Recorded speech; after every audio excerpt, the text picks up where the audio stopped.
Hola, ¿qué tal amigos de Café y Noticias de Sin embargo al aire? Yo soy Irma Gallo y esta es una cápsula más de la libreta de Irma, aquí en Sin embargo al aire. Doy las gracias como siempre y saludo con mucho gusto a Dani Barragán y a Romina Gándara, que son las conductoras de este espacio. Y hoy me acompaña Jaime Alfonso Sandoval, un escritor que ya tiene una larga trayectoria como autor de novelas infantiles y juveniles, que a mí eso se me hace muy importante y quisiera que empezáramos por ahí, Jaime. ¿Cómo es que tú empiezas a escribir pensando en este público joven, en estos primeros lectores? Bienvenido. Gracias Irma, muchísimas gracias por el espacio. Bueno, yo estudio cine, es mi carrera, estudio cine en la UNAM, en ese momento se llamaba CUEC, que era la Escuela de Cine de la UNAM, y realmente yo quería contar historias. No sabía muy bien en aquel momento si mis historias eran para qué, si eran para alguna edad en específico. Simplemente yo quería contar historias que a mí me emocionaran, que yo quisiera contar. Lo que descubrí es que el cine es increíblemente caro. Si tú quieres contar una historia, necesitas millones y millones de pesos para contar la historia, porque, bueno, pues es un cine, es un arte que engloba todas las artes, entonces es increíblemente caro. Entonces, bueno, me di cuenta, cuando yo salí de la carrera vino una crisis económica, entonces dije, va a ser más imposible que nunca hacer una película. Y vi una convocatoria de novela juvenil, y yo tenía ahí guardado un guión que me había dicho un maestro: eso es improducible en México, jamás nadie lo va a hacer. Y dije, bueno, ¿qué tal que yo lo hago? También tenía la formación en la Escuela de Escritores de la SOGEM, literaria. Entonces yo dije, bueno, ¿qué tal que lo convierto en novela y en lugar de guión y lo meto? No, ¿quién quita y pega? Así lo hago, y de pronto me hablan unos meses después para decirme que no solo les había gustado, que había ganado el primer lugar y que me iban a publicar. Entonces, en ese momento se me abrió así como la puerta. Era un homenaje a la literatura de Julio Verne, que era con lo que yo también crecí de joven lector, y era como darle una vuelta. Entonces eran los científicos y bajan al centro de la Tierra, etcétera. Ediciones SM, que había llegado a México relativamente muy poco tiempo antes. Fue la segunda emisión, entonces yo gano ahí. Entonces se me abrió como esa puerta y yo dije, bueno, es que hay muchos modos de contar historia, no necesito millones y millones para pagar efectos especiales, etcétera. El origen de todo es la palabra, y con la palabra tú construyes mundos. Entonces yo dije, pues de aquí no me van a mover. Entonces yo, siendo guionista, soy guionista de televisión, pero nunca he dejado de escribir literatura, sobre todo infantil y juvenil. Creo que de alguna manera tengo una afinidad con el género, con ciertos géneros literarios. Me encanta escribirlo. Y además siempre nos quejamos en México que hacen falta lectores, y siempre tenemos esa carencia de lectores. Entonces yo digo, bueno, creo que la mejor edad para generar pasión con la lectura, bueno, siempre, no importa la edad, pero de las mejores para mí creo que es la infancia y la juventud, porque nunca un libro va a ser un objeto ajeno a ti. Vas a hacer vínculos emocionales. Si lo haces desde muy joven, ese vínculo emocional va a existir siempre. Entonces yo dije, bueno, hay que hacer buenas historias para niños y niñas mexicanos, por principio, porque yo soy mexicano, porque aquí vivo. Y bueno, lo voy a poner mi granito de arena construyendo desde mi lado, que es escritor, escribir esas historias. Entonces, bueno, por eso nunca, escriba lo que escriba, siempre me voy a dedicar a hacer literatura infantil y juvenil. Por fortuna para nosotros. Todo esto que has contado trajo un bien a nosotros los lectores, lectores que disfrutamos de toda, de cualquier literatura. Por ejemplo, bueno, yo ya no soy nada jovencita, pero este libro, Tiempos Canallas, me está encantando. No lo he terminado porque, como ustedes pueden ver, es un libro de 553 más o menos páginas, pero es un libro que te mantiene todo el tiempo allí. Jaime, esto que dijiste, hay algunas cosas que dijiste que quiero retomar. Primero, el tema de contar historias. A veces nos enredamos mucho. Yo leo todo tipo de narrativa, de ficción, sobre todo también no ficción, pero de ficción. Y a veces nos enredamos mucho con historias tan complicadas o con maneras de narrar tan complicadas que nadie entiende.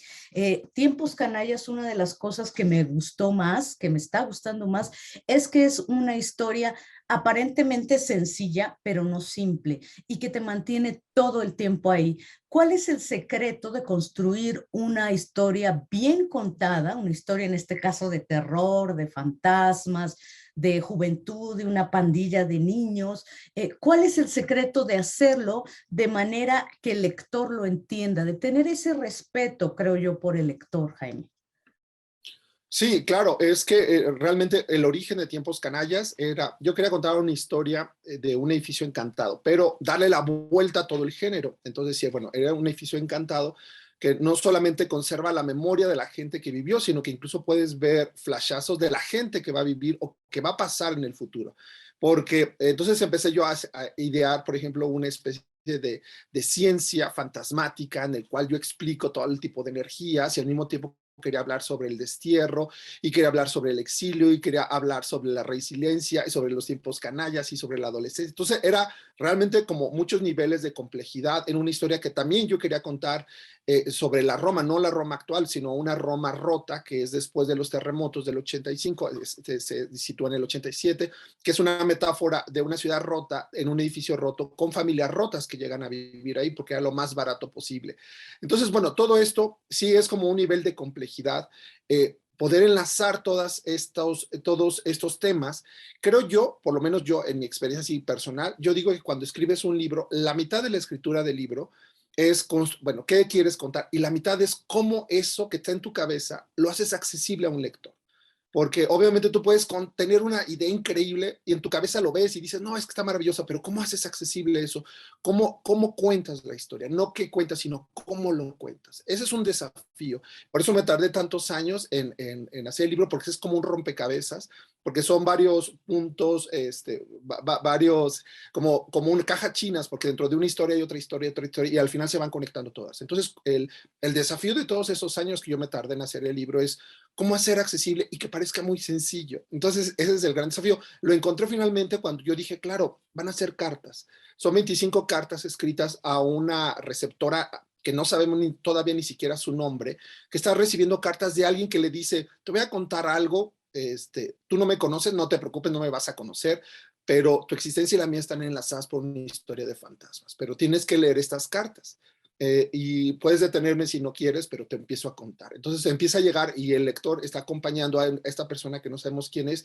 Y cuando encontré como la forma de, dije, claro, a través de las cartas ya me puedo ir conectando a todos los demás niveles de la historia. Entonces, bueno, yo todos mis libros siempre, creo que la mitad del tiempo es, bueno, ya sé que quiero contar, pero ahora, ¿cómo voy a hacer que conseguirlo? Y siempre, obviamente, es un desafío escribir para jóvenes lectores, porque tienen tantos distractores en la vida. Yo sé que yo tengo que convencer a un lector, a una lectora, de que deje las redes sociales, de que deje los videojuegos, de que deje la vida y que le dedique un espacio a mi historia.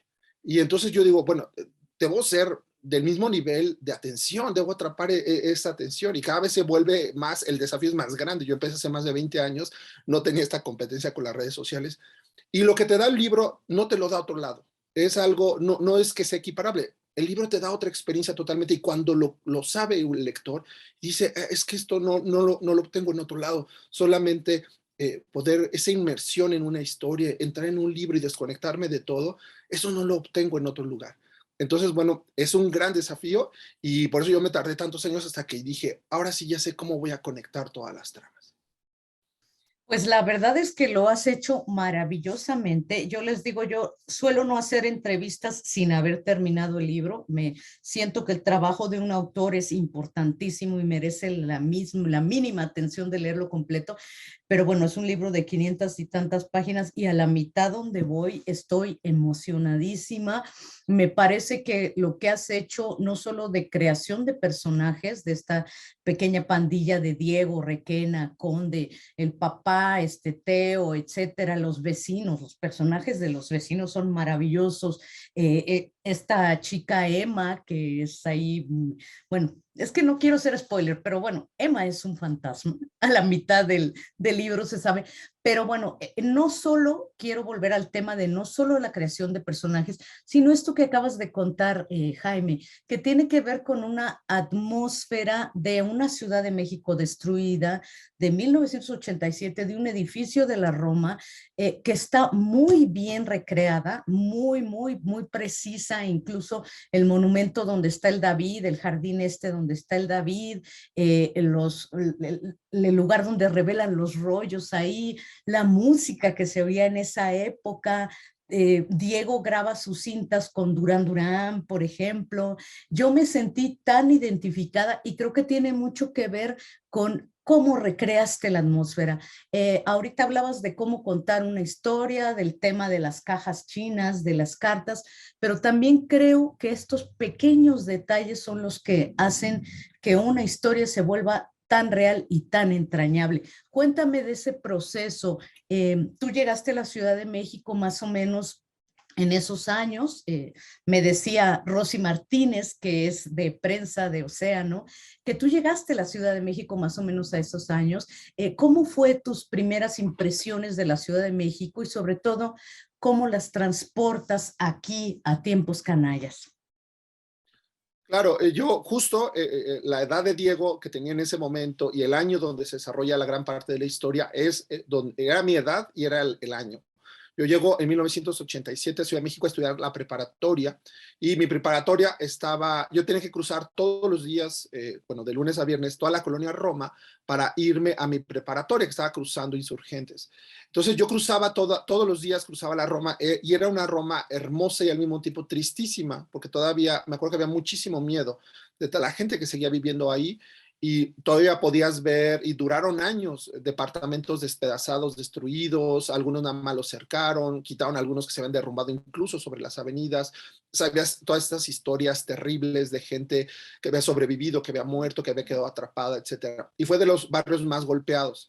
Y es un barrio además que ha tenido estos ciclos, porque empezó justo como un barrio con esas pretensiones eclécticas, como tipo aristócrata. Muy rápidamente entró la revolución y entonces vino para abajo y luego otra vez los revolucionarios que hicieron fortuna volvieron a subirla y luego otra vez volvió hacia abajo. Entonces es un barrio que está así, que se ha ido como, tiene como ciclos de fénix, de ave fénix. Entonces en ese momento era un ciclo terrible, muchos decían que a lo mejor ya de ahí ya se iba a desaparecer. Entonces yo recuerdo eso y me metí a una casa de cultura que había sobre Monterrey a estudiar teatro y entonces era una casona inmensa donde estudiaba teatro, había una galería y nos decían los dueños pues que les cobraban nada porque todavía se consideraba zona de desastre toda la Roma. Entonces, bueno, toda esa Roma para mí era como de alguna manera un escenario simbólico de los personajes, porque también tienes que elegir un escenario simbólico que representen cómo están los personajes por dentro y tú lo ves por fuera, en un lugar roto. Entonces, bueno, todo eso yo lo puse. Entonces, claro, hice una investigación de mi época, también fue recuerdo. Yo viví en Madrid, pero ya hasta los 90, no recuerdo, obviamente no viví la movida, pero me empecé a investigar. Cuando usas elementos históricos, pues haces una investigación. Hay algún momento donde yo reconstruyo la Roma en los 40, en 1942. Entonces también pues, me puse a investigar igual qué se oía en los radios, qué había en los periódicos, qué cómics había, cómo era el mismo parque, pero en 1942, porque cómo era la Roma. Entonces, justo como este edificio tiene la particularidad de enlazarte de alguna manera con la memoria de la ciudad, por lo menos de ese barrio, yo tenía que investigar varios momentos históricos. Cuando haces una investigación, normalmente tienes que investigar más de lo que vas a usar. Al final nada más usas como 4 cuartillas de 200 que sacaste, pero no importa porque justo esos pequeños detalles son los que te dan la atmósfera. Sí, tal cual, ¿eh? O sea, esos pequeños detalles también, como dices, la música. Qué bueno que mencionas Madrid porque les quiero decir que el personaje de Diego es un niño que nació en Madrid de padre mexicano, de madre española y llega a vivir a México porque su madre muere en España y llega con un padre al que conoce muy poco, el típico hombre perdón, pero ahí voy. El típico hombre abandonador, padre abandonador, ¿no?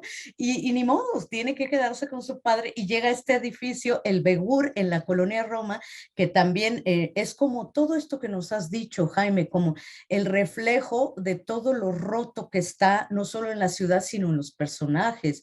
Diego, como les digo, viene con esta terrible pérdida encima, ¿no? Pero todos los personajes tienen por ahí algún tema. Conde, que es una muchachita que me la imagino adorable porque se viste como un niño, incluso Diego primero piensa que es un niño, vive con sus tíos también.